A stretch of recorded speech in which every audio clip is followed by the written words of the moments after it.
Welcome back to That Dad Guy. It's July 18th, 2024. It's about 21 degrees out. It's pouring rain in Summerside, Prince Edward Island. I'm here with Kyler, and we're going to go through some of his stamp collection to pinpoint some of the unique stamps that are there, maybe some of the more expensive stamps that are there, and different things that you might be interested in collecting.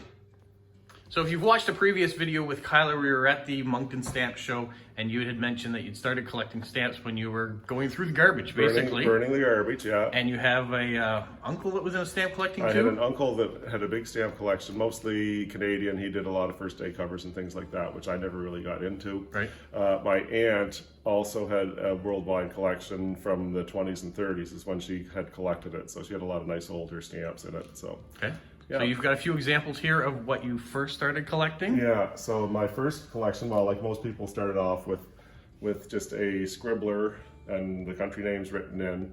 So I started with that, and after a few months I decided I wanted a stamp album. So I saved my money, and I remember I ordered this one back then. Of course, there was no online shopping, so you had to order through a magazine article or something at the back? This was through the office supply store in Summerside. Okay. So I ordered it there, waited for it to come in. I had to save my money, of course, and the day that it came in, I was getting the last of my money picking stones in the farm.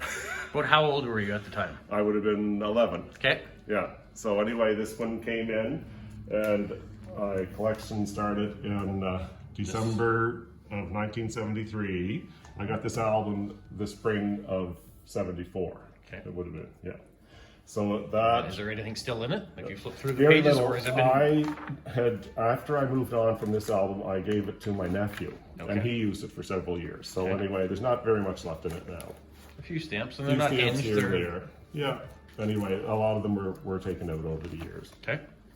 So after I did that, I wanted to expand into worldwide. So this was my first worldwide album. And it was a popular beginner album back in the day. And this one I had started July 1974. So a year later, you went global. Yeah, well, I had saved them because my mother had some old stamps from Republic of China and that one, the old ones. So anyway, that was the beginning of that. Okay, and then you moved from there to what? What was the next? The next I can see a big album in the background. Is that a while before you went to one of those? Yeah, well, the next album I got was probably about 1976 or 77, and I moved up to the Senior Statesman. That was quite the jump up. It was one of the large 4-inch binder albums that you could move pages to. So I hit that for quite a few years, and then probably in my mid-20s I moved on to expanding that. So from early beginnings over the years, I've expanded my collection to be 23 of these albums. Okay. And of course they're not all full, but I pick and choose certain things. I do enjoy collecting dead countries, so that's countries that no longer exist or issue stamps. So that way you have a finite collection that you can get. Okay, and they're all alphabetical order. I see there's a big A on the side of this one, so we're starting at the beginning. Alphabetical, so if we'll start at the beginnings. So the first country that comes up in the worldwide collection is Abu Dhabi. They only issued stamps for, I think it was 9 years. Okay. It's still a very hard country to complete collect.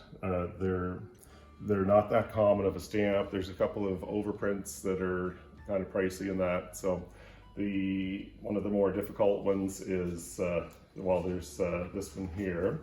Not much of a stamp to look at, but it was only in service for 11 days. Wow. Christmas of 1968, they ran out of the 40p rate for Christmas cards, so they overprinted them.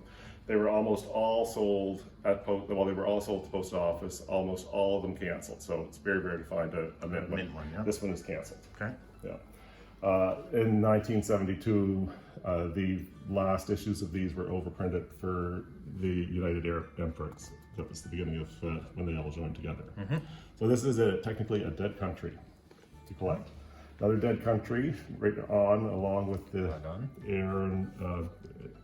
Arabian countries, is Aden.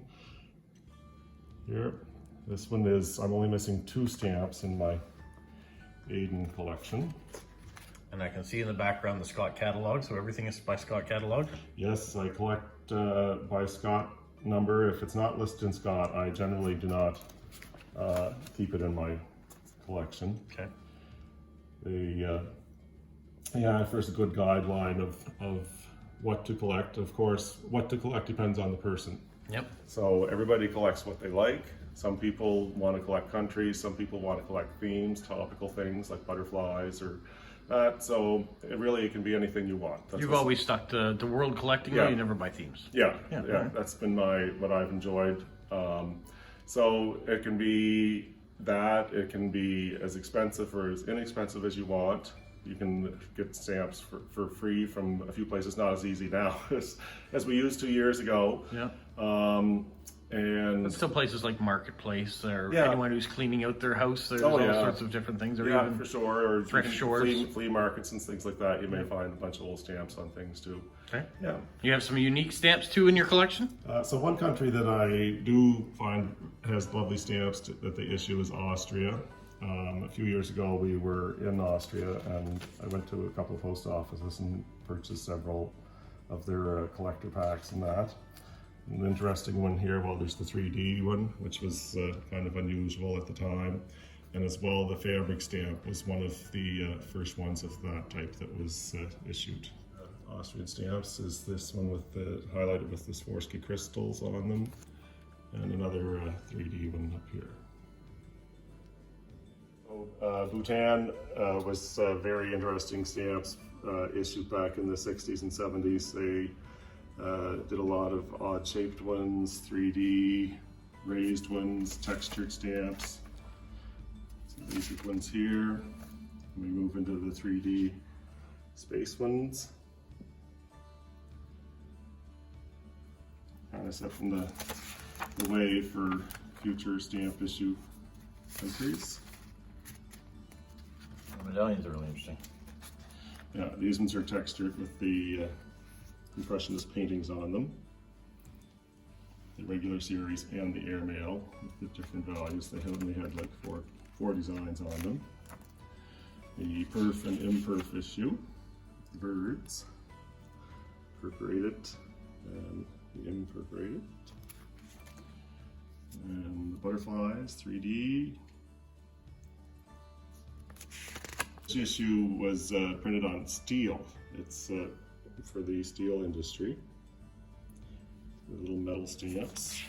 They did issue one set that was records. I don't have that one. It's below my price range at the moment. They're actually records you could play. They're records that you can play, and it tells you about tourist information for the country. And there's also one fabric printed issue too. Okay. Which I have yet to get. These are actually plastic raised images on the stamps. They're more than 3D. They're famous leaders of the world. A lot of the dead countries are former colonies of the European countries, so Belgian Congo has always been an interesting one for me. The stamps are very nicely designed and have interesting variations as well. Some of my early Canadian stamps, the 3-penny beaver and the Jacques Cartier, then moving on into the first cents issues with the large queens, the Jubilee issue, still missing a couple of the high values, Edward VII, and the small queens, Quebec Centre Victorian, and then the different Victorian issues there. So this particular French protectorate, Anne and Moncton, only had stamps issued for 1 year, 1888. There was 3 stamps overprinted in 2 different styles. So these 3 here are half of the stamps that the country issued.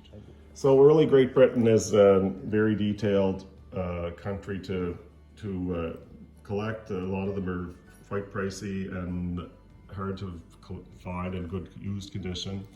A lot of them are very similar as well. The first stamp issued in the world is the penny black here. The 2-pence one issued along with it is actually a harder stamp to find than the 1p, the original stamp. There was fewer of them issued, and nice postmarks on them are hard to find. So the next following issue to them was the 1 penny red and the reissue of the 2 pence in blue. So they look similar. The difference that you need to watch for is the original 2p has no bar below postage. The reprint has a bar below the thing. So it's, sometimes this particular one, the first issue, is mislabeled as one of those. So you need to be very cautious of what you're buying. Then they switched to the perf issues, which are these. This is a kind of a detailed study group because they started originally with a 16 perf, but the postal workers found that they were separating too easily on the counter. So sheets were falling apart before they could hand them out, so they changed it to a smaller perf 14. So in this series, in the second series, there's also varieties with the 2 different types of watermarks. So you have 2 different perf sizes, 2 different watermarks. So there's a combination of several. The paper also, there's plain and blued paper. Okay. The watermarks were a security feature that was put into the paper during the processing of it. So there's certain designs, some are roses, some are crowns, just depending on the issue. So you can see it from the back of the page. Right? Yeah, sometimes it's quite visible. Other times you do need to Magnifying glass to get in. that, or hold it to the light, or there is special fluid that you can use as well. I don't use that. Okay.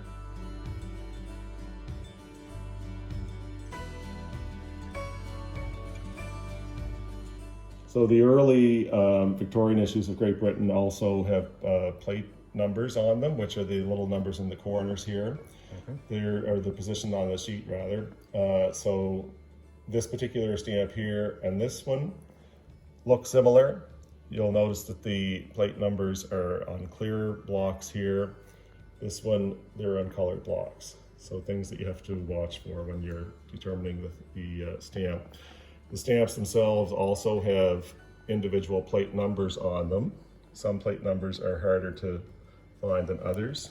So sometimes the cancellations cover them up as well. yeah, a long-running line from the Great Britain is the Moncton series. It's varies according to colors and perfs, and as well with the tagging on them. So it can be again quite an extensive collection of just that one topic. There's it goes on here. These are the older ones. Their new ones have different perfs on them. They're in a separate area. Scotland or Ireland or yeah. Isle of Man. Yeah, so then they have Northern Ireland, Scotland, Wales.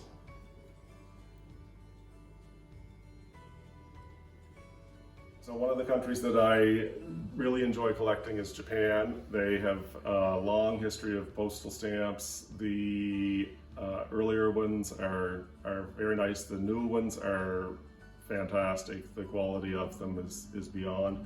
They have a variety of shapes and sizes, lots of interesting subjects covered in their Japanese culture. I'll show you some of those. Of course, the Anne of Green Gables is extremely popular in Japan. In 2008, there was a dual series between Canada and Japan.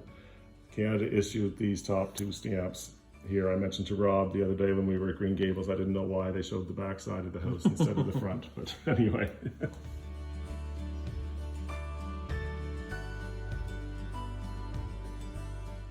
So what are you doing right now for stamp collecting? How much time do you actually put into it? Well, now that we have finished moving, I'll be putting more time into it.